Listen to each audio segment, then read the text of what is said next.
10장 40절부터 42절까지의 말씀입니다.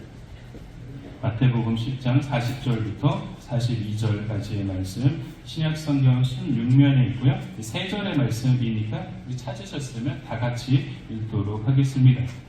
너희를 영접하는 자는 나를 영접하는 것이요, 나를 영접하는 자는 나를 보내신 이를 영접하는 것이니라. 선지자의 이름으로 선지자를 영접하는 자는 선지자의 상을 받을 것이요, 의인의 이름으로 의인을 영접하는 자는 의인의 상을 받을 것이요, 또 누구든지 제자의 이름으로 이 작은 자 중 하나에게 냉수 한 그릇이라도 주는 자는 내가 진실로 너희에게 이르노니 그 사람이 결단코 상을 잃지 아니하니라 하시니라. 아멘. 고난 중에도 하늘 상급을 바라보라 라는 제목으로 말씀 증거하도록 하겠습니다. 예수님은 자기와 함께 하시기 위해서, 그리고 세상으로 보내시기 위해서, 주의 능력을 주시기 위해서 제자들을 부르셨습니다. 부르신 다음에 주님은 제자들에게 이 전도 대상에 있어서도 우선순위가 있다라는 것을 말씀하시고 하늘의 공급하심을 기대하면서 살아가야 한다라는 것을 가르치셨죠. 또한 복음 전도를 하다 보면 항상 사단의 공격을 받을 수밖에 없기 때문에 너의 힘을 의지하지 말고 성령님께서 너에게 주시는 힘을 통하여서 이겨야 한다라는 것을 명령하십니다. 근데 여러분, 이 신실한 제자들이라 할지라도 현실적으로 완전히 그 마음 가운데 두려움을 없앤다라는 것은 쉽지 않습니다. 그러다 보니까 예수님 역시도 이 복음을 전할 때 겪게 되는 환난이 무엇이고 그 환난을 어떻게 이겨야 한다라는 것을 말씀하신 다음에 참된 제자가 치러야 할 대가가 분명히 있다라는 사실을 말씀해 주고 계시죠. 그러나 그와 동시에 예수님은 우리가 걸어가고 있는 이 길은 축복된 길이다 라고 말씀하세요. 많은 것을 포기하고 손해를 보는 것처럼 보이지만 하늘의 복이 우리에게 임한다라는 것을 분명하게 밝혀주고 계십니다. 오늘 본문을 보면 마태복음 10장의 결론이자 주님 가신 그 길을 따라가는 제자들에게 확실한 동기부여를 주고 계세요. 어떠한 동기부여를 주고 계시냐면 상을 주신다라고 말씀하고 계시죠. 그런데 상에 대한 말씀을 하시면서 동시에 우리가 누구인지에 대해서 상기시키고 가세요. 즉 참된 제자의 정체성을 우리에게 가르쳐 주시면서 그대로 따라가는 자에게 하늘의 상급을 주신다고 말씀하고 계시는 것이죠. 여러분, 학교 다닐 때 상 받아보신 적 있으십니까? 기분이 어떠신가요? 상을 받으면 너무 기쁘죠. 그리고 행복합니다. 그리고 학생들의 그 시선이 느껴져요. 부러워하는 시선들이 느껴진다는 거예요. 하지만 이것과는 차원이 다른 상을 우리를 위해서 준비하고 계신다. 하나님이 우리에게 주신다라고 말씀하시는 하늘 상급은 세상이 우리에게 주는 상과는 비교할 수 없습니다. 영원한 기쁨이 있고요, 진정한 행복과 만족이 있습니다. 무엇보다도 주님과 함께 즐거워할 수 있다는 것. 여러분, 이 상은 주를 위해 고난을 견딘 모든 제자들에게 주신다라고 말씀하세요. 즉, 이 자리에 있는 우리 모두가 다 이 하늘의 상급을 받을 수 있다는 것을 말씀해 주고 있는 것입니다.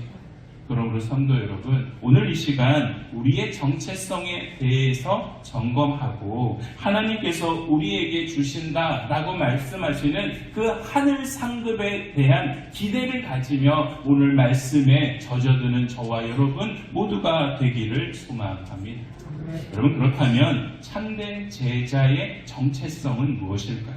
첫째 정체성으로 나는 하나님 나라의 대사라는 겁니다. 40절 말씀 같이 읽도록 하겠습니다. 너희를 영접하는 자는 나를 영접하는 것이요 나를 영접하는 자는 나를 보내신 이를 영접하는 것이니라. 아멘. 예수님은 자신을 따르고 있는 제자들에게 가장 축복된 말씀을 하고 계세요. 그것이 어떤 복이냐면 하나님과 예수님을 따르는 제자를 같은 위치에 놓고 계시다라는 거예요. 그러니까 동격에 놓으셨다라는 거예요. 여러분, 이보다 더 큰 은혜와 복이 있을까요? 그러니까 나라는 존재가 무엇인데 이런 영광의 하나님이 계신 예수 그리스도가 계시는 그 자리, 그 영광의 자리에 두실까? 나는 너무나도 부족하고 아무런 능력도 없는데 그런 나를 가장 높은 곳에 위치하고 세워주신다라는 이 말씀. 여러분, 이 말씀을 들으면서 우리는 왜 나에게 이와 같은 은혜의 자리에, 영광스러운 자리에 왜 나를 이렇게 세우려고 하시는가? 라는 궁금증이 들 수 있습니다. 여러분, 그것은 바로 우리가 단순한 전달자가 아니라 예수님의 지체로서 복음을 전하는 하나님 나라의 대사이기 때문입니다. 여러분, 대사, 주미대사 할 때 나오는 대사를 보면 한자로 이야기하는 큰 대자와 사신사자가 합쳐져 있죠. 그러니까 국가를 대표해서 다른 나라에 파견되는 최고의 외교관을 말할 때 대사입니다. 그러니까 자국의 뜻과 또한 정책을 다른 나라에 전달하고 양국 간의 그 관계가 원활한 관계로 이루어질 수 있게끔 국가의 권위와 위상을 담당하고 있는 사람이 대사라고 할 수 있습니다. 그러니까 즉 이와 같은 역할을 우리가 한다는 거예요. 그 대사의 역할을 우리가 지금 하고 있다는 것을 말씀해 주고 있습니다. 고린도후서 5장 20절의 말씀 같이 읽겠습니다. 그러므로 우리가 그리스도를 대신하여 사실이 되어 하나님이 우리를 통하여 너희를 권면하시는 것 같이 그리스도를 대신하여 간청하노니 너희는 하나님과 화목하라. 그러니까 사도 바울은 우리가 주님을 대신하여서 사신이 되었다라고 이야기하죠. 그러니까 우리의 정체성은 하나님 나라를 대표하는 대사라는 것입니다. 그래서 일반적으로 대사들이 해야 되는 역할이 있는 것처럼 하나님의 대사인 우리도 세상에서 해야 할 역할이 있다는 것. 그것이 무엇일까요? 우리는 하나님 나라의 대사로서 세상에서 내 자신을 드러내는 것이 아니라 예수 그리스도, 하나님의 나라를 드러내는 역할을 해야 한다는 것. 세상의 대사는 자신을 보낸 국가의 권위와 이름을 가지고 말한다면 우리는 하나님의 대사로서 예수님의 이름과 복음의 권위를 가지고 세상에 말을 해야 한다는 겁니다.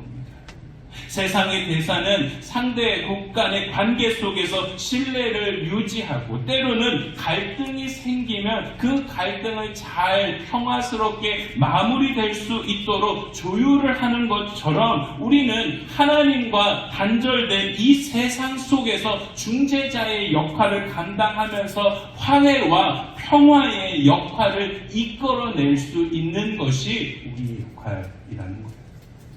여러분, 이런 대사의 역할을 듣다 보니까 상당한 부담감과 또는 책임감이 우리에게 밀려올 수 있습니다. 왜일까요? 여러분, 대사의 말과 행동에 따라서 국가의 위상과 양국 간의 관계가 달라질 수 있는 것처럼 하나님 나라의 대사인 우리의 말과 행동을 통하여서 세상이 예수님을 영접할 수도 있고 거절할 수도 있다라는 생각이 우리에게 들어왔기 때문입니다. 여러분, 다시 한번 40절의 말씀을 한 번 더 읽도록 하겠습니다. 너희를 영접하는 자는 나를 영접하는 것이요 나를 영접하는 자는 나를 보내신 이를 영접하느니.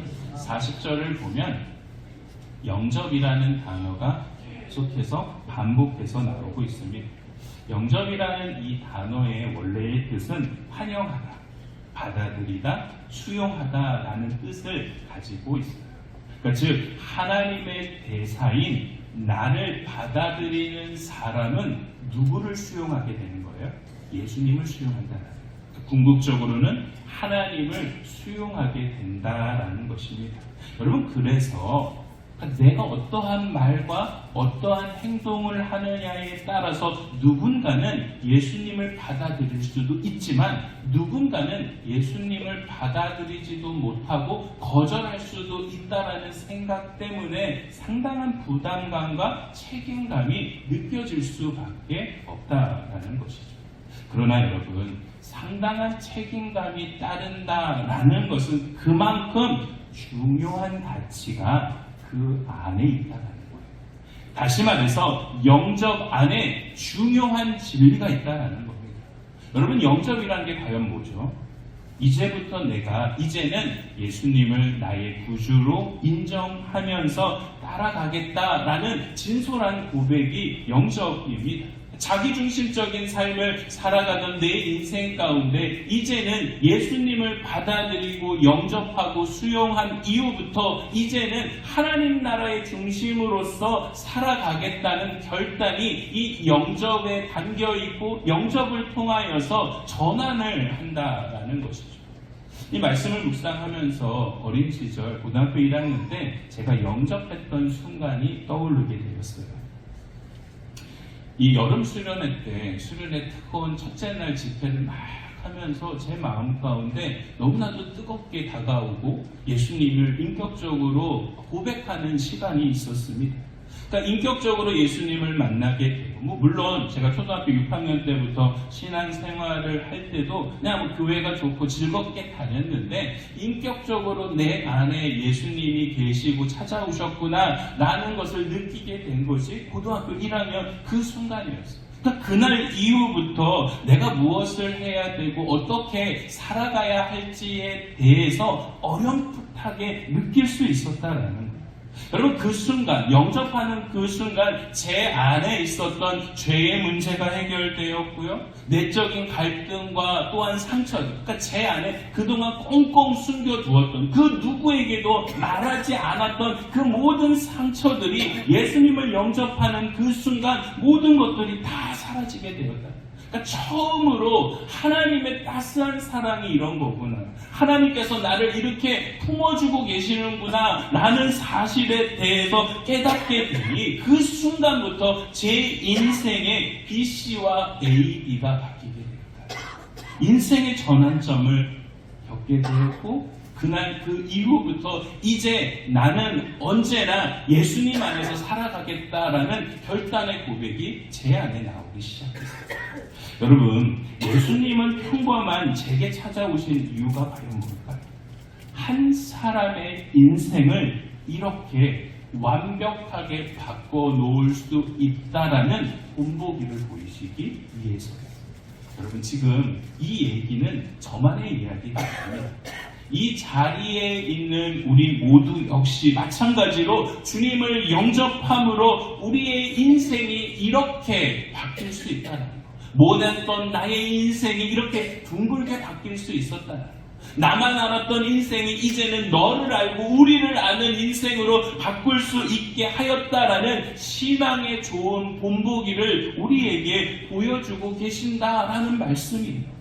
이처럼 영접이라는 것은 단순한 개인의 신앙적 체험을 넘어서 우리 모두를 하나님 나라의 사명자로 세우는 출발점이 될 수 있다. 여러분, 우리는 그저 교회만 다니고 있는 평범한 사람들이 아닙니다. 하나님 나라를 대표하고 있는 부름받은 사람들이다. 우리의 말이요 예수님이 말이 될 수 있다는 것. 우리의 행동이 하나님을 드러낼 수 있다는 것. 따라서 우리의 삶은 절대로 가볍지 않다는 것. 가볍지 않다는 것. 그러므로 성도 여러분, 하나님 나라 대사답게 살아가시기를 소망합니다.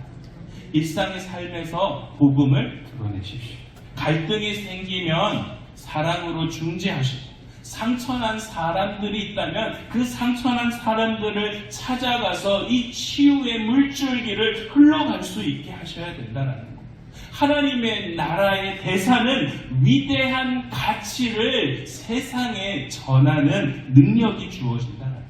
그래서 주님께서 그 모든 위대한 가치를 증거할 수 있도록 우리에게 힘을 주시고 우리에게 능력을 주시고 우리에게 믿음을 주신다라는 거예요.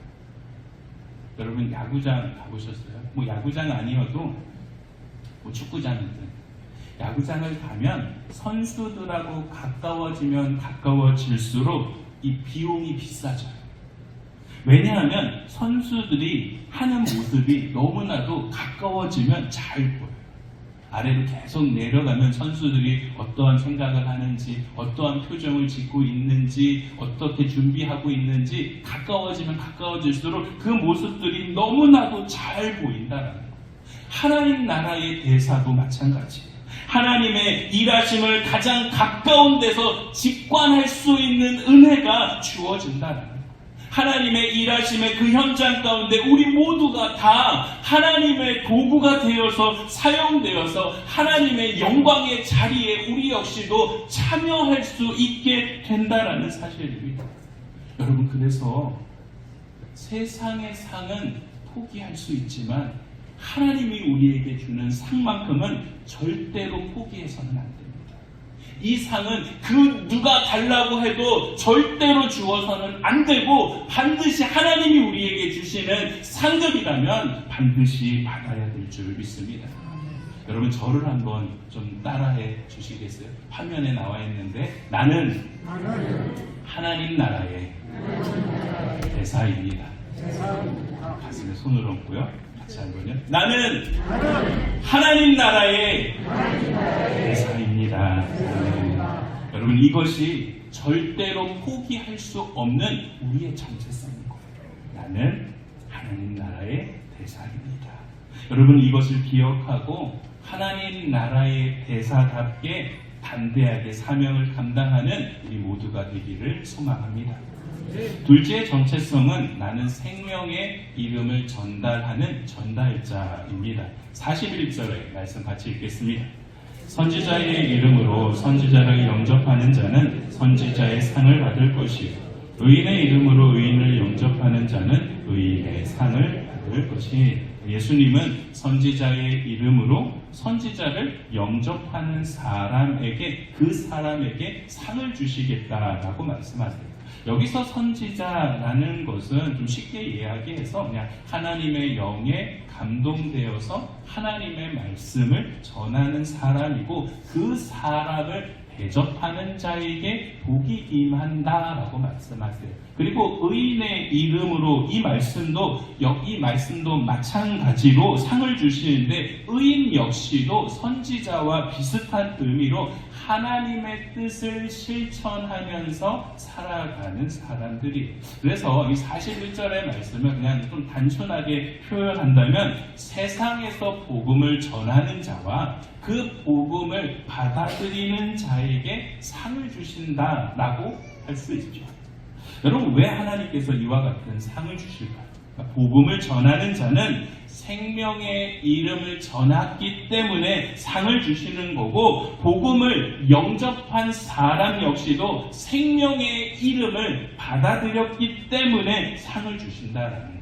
41절과 42절에 반복해서 나오는 단어가 이름이라는 단어입니다. 선지자의 이름으로, 의인의 이름으로, 42절에 보면 제자의 이름으로, 이름에 대해서 강조하고 계세요. 누구의 이름이냐면 바로 예수님의 이름이라는 거예요. 그러니까 그들은 예수님의 이름을 통해서 생명을 전하고 그 생명의 이름을 받아들였기 때문에 하늘의 상을 주신다라는 말씀입니다. 여러분, 이를 통해서 우리가 알 수 있는 것은 이름과 상급 사이에는 긴밀한 관계가 형성되어 있다라는 것을 알 수 있습니다. 그러니까 어떤 관계이냐면 성경에 보면 이름이라는 것은 너무나도 중요합니다. 왜 중요하냐면 그 이름 안에 그 사람의 정체성이 담겨있기 때문입니다. 특히 하나님의 이름은 그분의 성품을 우리가 알 수 있다는 거예요. 예를 들어서 이 여호와 샬롬 하면 여호와는 나의 평강이시다. 여호와 샴마라고 하면 뭐죠? 여호와는 여기 계시다. 여호와 라파라는 것은 여호와는 나의 치료자이시다. 여호와 이레라고 하면 여호와께서 준비하신다. 여호와 니시 하면 여호와는 나의 깃발이시다라는 뜻이에요. 여호와 로이라고 하면 뭡니까? 여호와는 나의 목자이십니다. 여호와 샬롬, 여호와 라파, 여호와 삼마, 이레, 니시, 여호와 로이라는 이 단어들을 통하여 이 하나님의 이름을 들으면서 우리는 하나님께서 우리를 신실하게 사랑하고 계신다는 것. 사랑하고 계시고 또한 긍휼하심, 이 전능하심에 대해서 하나님의 마음, 하나님의 성품이 무엇인지에 대해서 깨닫게 된다라는 것. 그래서 우리가 전하는 복음은 단순한 정보가 아니라, 그러니까 단순한 지식을 다른 사람에게 내가 알게 된 복음을 전하는 것이 아니라 우리가 전하는 그 복음 안에는 무엇이 담겨 있냐면 하나님의 성품과 하나님의 능력이 담겨 있다라는 것. 다시 말해서 복음의 핵심인 그 이름을 전달함으로써 누군가의 삶에 막중한 영향력을 끼칠 수 있다라는 사실입니다. 여러분, 그래서 생명의 이름을 전달하는 것이 결코 가볍지 않다라는 거예요.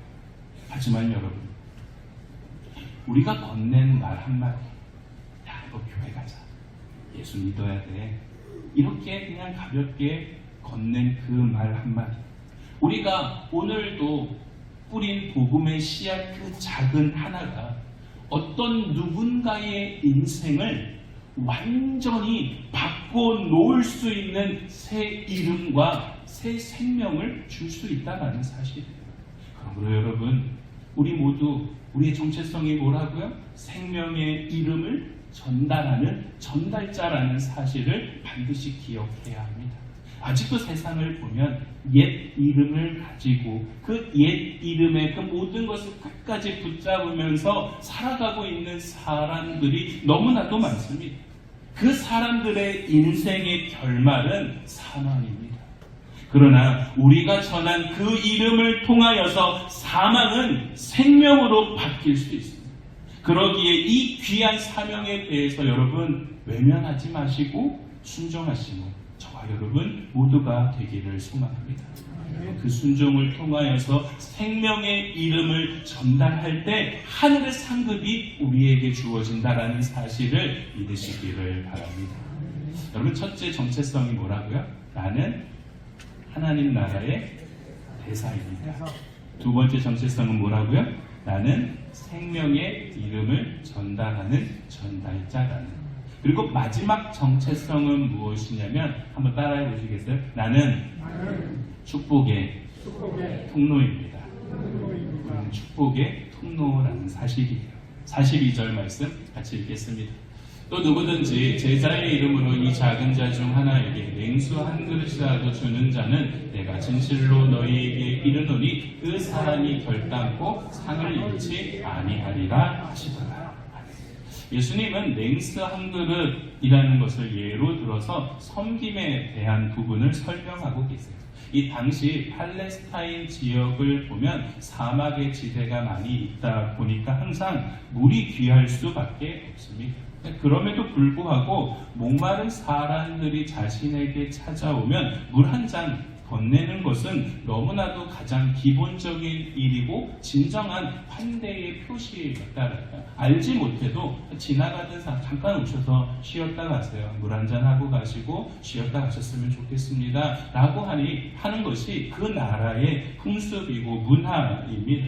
그러니까 지금 예수님은 이렇게 아무리 작은 섬김이라 할지라도 하나님 나라 안에서는 결코 사소하지 않다라는 것을 냉수 한 그릇에 비유하셔서 말씀하고 계시는 거예요.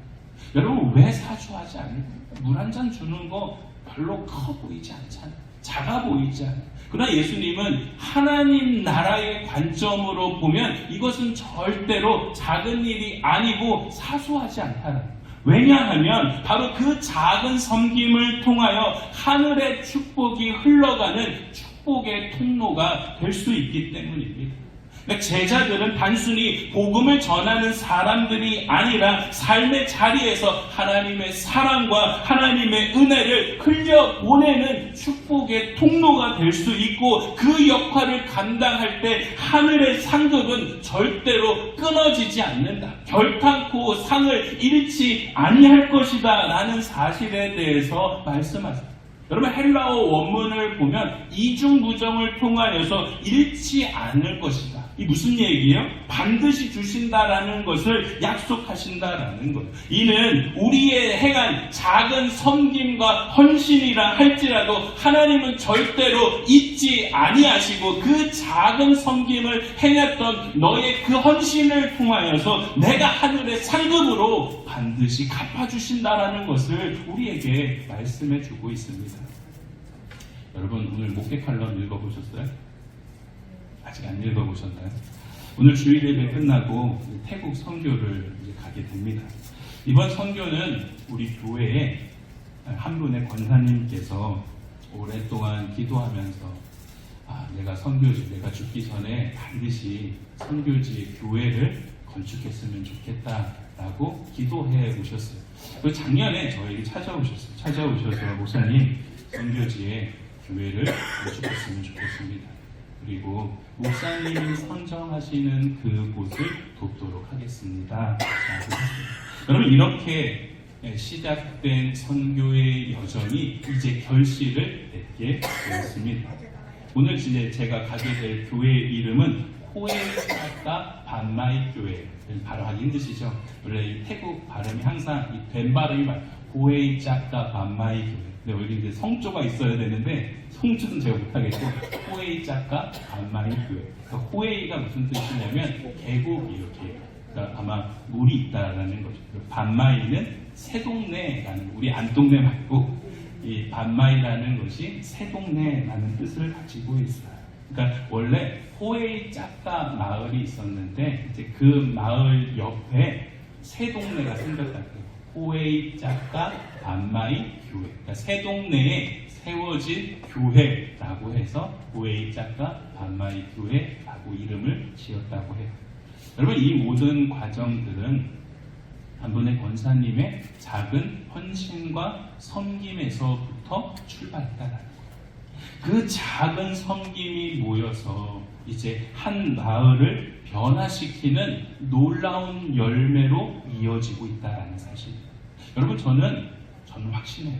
어떤 것에 대해서 확신하냐면 이 교회를 통해서 앞으로 수많은 영혼이 하나님 나라의 복음을 듣게 될 줄 믿습니다.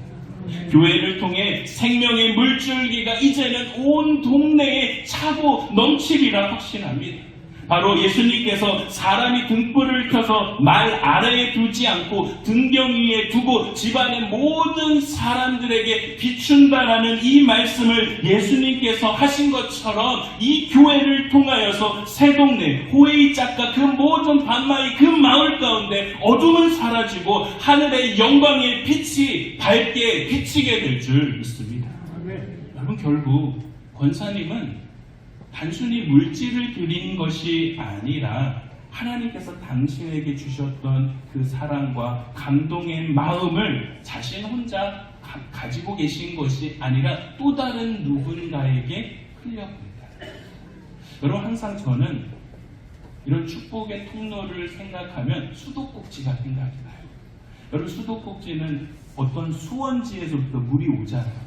그러니까 하나님의 은혜가 항상 나에게 오는데 그 은혜가 나에게 임하려면 어떻게 해야 돼요? 수도꼭지를 열어야 된다. 근데 그것이 나에게도 적시지만 또 다른 누군가에게도 계속해서 흘러가요. 하지만 그 수도꼭지를 닫아버리면 어떻게 됩니까? 멈춰버린다. 여러분, 하나님의 은혜는 나에게만 머물러서는 안 돼요. 그 은혜가 수도꼭지를 열어서 계속해서 열고 하다 보면 그 물줄기가 더욱더 강해지는 것처럼 그 축복의 은혜는 나에게서만 머무는 것이 아니라 계속해서 흘러갈 수 있어야 한다라는 거예요. 이와 같이 하나님의 은혜, 하나님의 축복의 통로로 우리 모두가 살아가기를 하나님께서 원하고 계신다라는 사실입니다.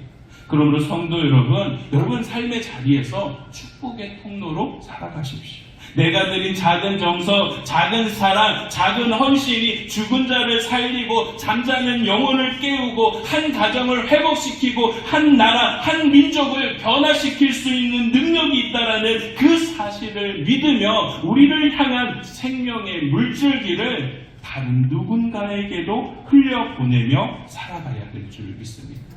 그럴 때 하나님이 우리에게 주셨던 그 축복과 은혜를 절대로 빼앗기지 않는다.